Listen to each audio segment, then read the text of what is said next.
Assalamualaikum anak soleh dan soleha. Bagaimana kabarnya hari ini? Semoga tetap semangat walau belajar dari rumah. Nah, hari ini kita belajar tematik ya. Tema 2B bermain di lingkungan rumahku. Subtema 3. Kita sudah masuk di subtema 3 dan sudah masuk di pembelajaran 1. Nah, sebelum kita memulai pembelajaran, terlebih dahulu kita membaca doa. Sikap berdoa, tangan diangkat, kepala ditundukkan, berdoa dengan khusyuk.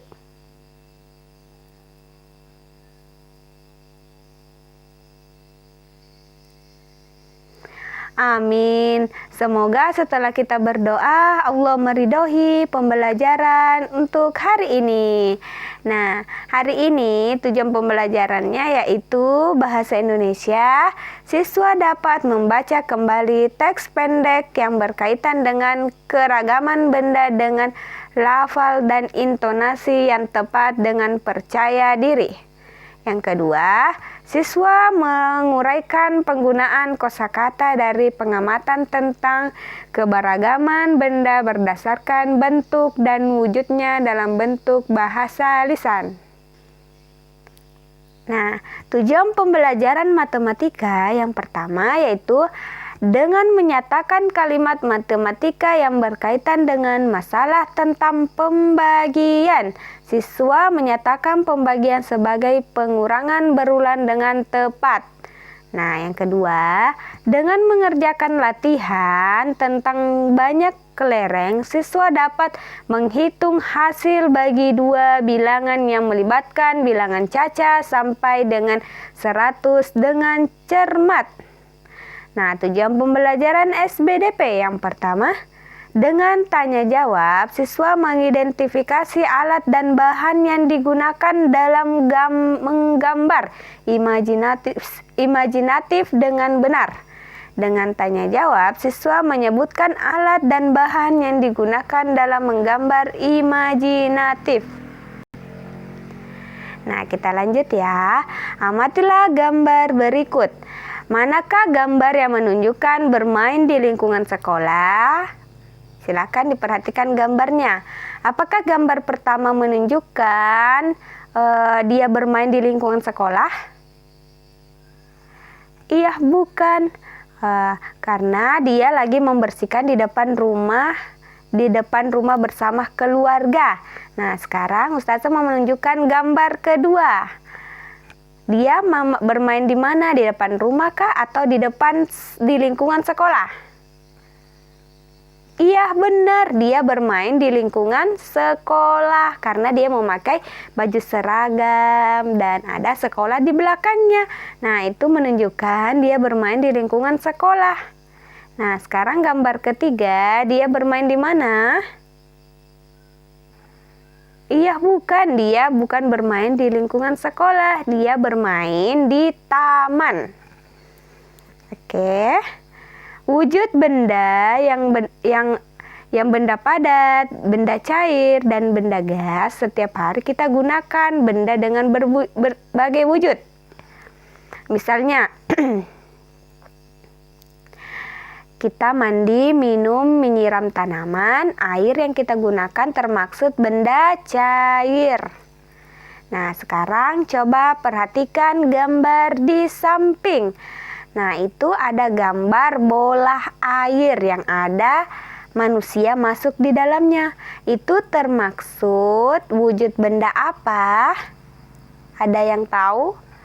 Iya, benar, itu wujud benda gas karena di dalam bola terdapat benda gas yang memenuhi ruangan sehingga manusia di dalam dapat bernafas menggunakan udara. Oke?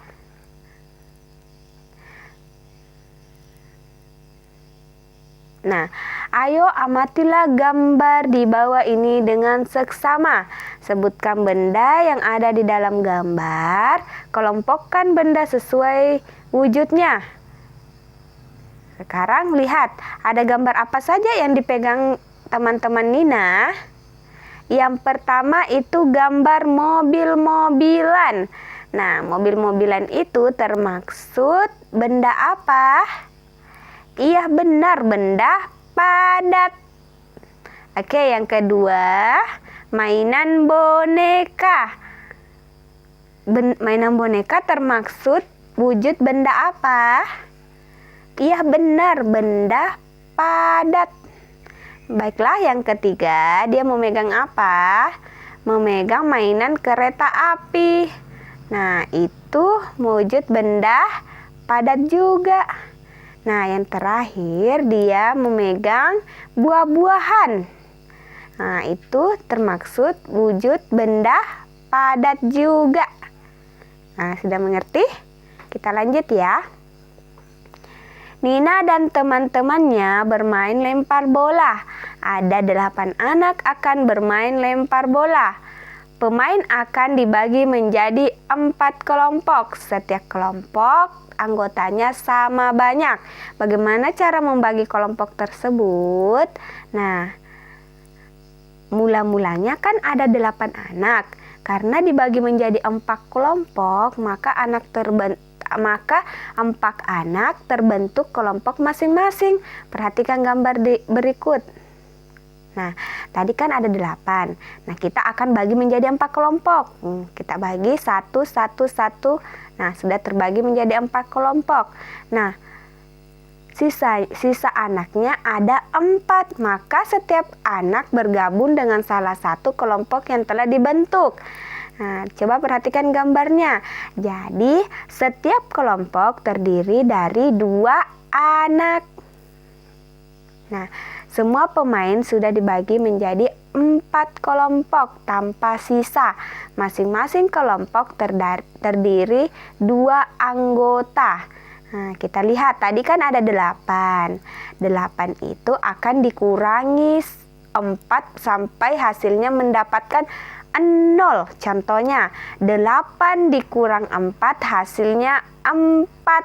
4 dikurang 4 hasilnya 0. Jadi ada 2 kali pengurangan sampai habis. Dapat ditulis 8 dibagi 4 sama dengan 2. Nah, hasil pembagian sama dengan banyaknya pengurangan sampai habis.